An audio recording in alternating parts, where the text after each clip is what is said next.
So in the rest of this lecture, let me quickly highlight a few more key principles of Zen Buddhism that can help us understand Basho's poetry. One of these is the concept of wabi-sabi. Now, in one of Basho's diaries, he states that nothing is as alluring as solitude. And there's something about the beauty of solitude and loneliness that becomes a central aesthetic principle for Basho's work. And it has become, since Basho, very popular in Japan and now Western culture as well.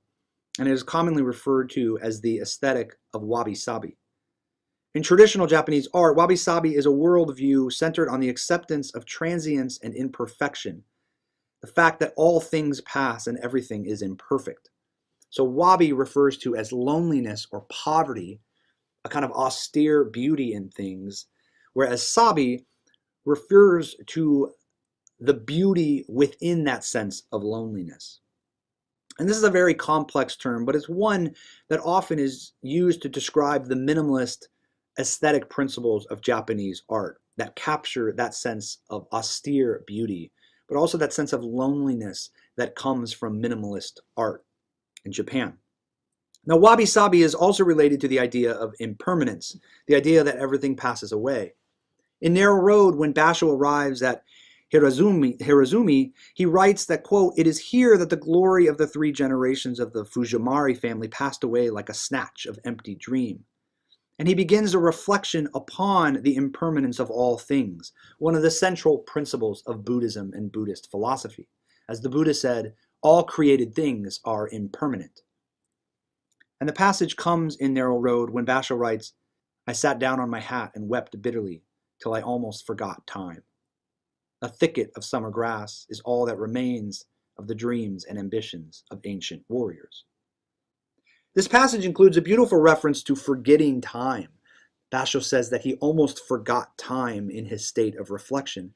And this moment is a moment where he ponders the evanescence of all things, how only monuments now remain around which natural elements are ever changing and fleeting.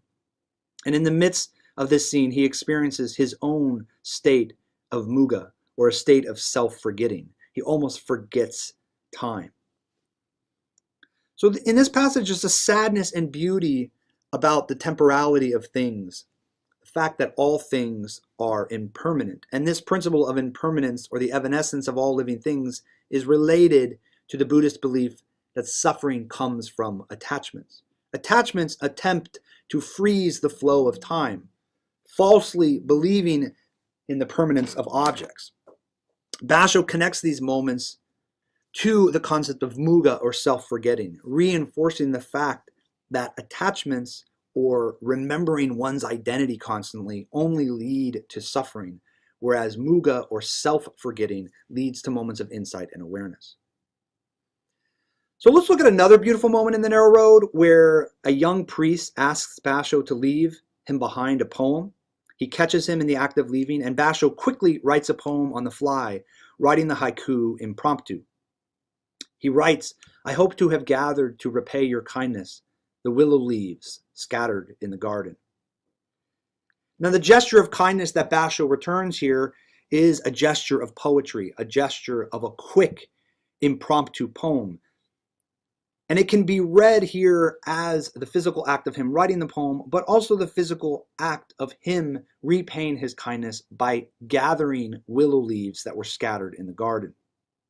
And the scattered willow leaves could also be seen as a reflection of the scattered poems that Basho is leaving behind as well. But the key thing to keep in mind with this passage is that the way of poetry for Basho always exists in the intervals of time. It exists in those moments of passing and impermanence, those fleeting moments that come and go and can never be frozen and rendered permanent. All that a poet can do is thus gather moments together into brief gestures that share and communicate moments of insight. So Basho's haiku emerges at the cross-section of disciplined practice, meditation, as well as the attuning of oneself to spontaneity and creativity. So in all of Basho's poetry, it's best to read it as striving to be a natural outgrowth of his life and his travels. It strives to be organic, natural, and spontaneous. And one of the central beliefs of Zen is that great artists create out of their deepest nature when they are in concert with the creativity of nature itself. Now, the irony here is that this creativity, this sense of living spontaneously, requires a great deal of discipline and practice to be achieved. The greatest poet in Zen philosophy is not only the most cultured or disciplined, but also the most natural and spontaneous. But the only way to strive for this natural spontaneity is through disciplined practice. Because the mind is always attached to its thoughts and constantly distracted, the only way to experience that natural spontaneity with the universe is through discipline and practice. Discipline and spontaneity are not opposites. And this is reflected in Basho's wonderful quote where he talks about there being two ways to compose a poem. One is entirely natural, in which the poem is born from within itself. The other way is to make it through the mastery of technique.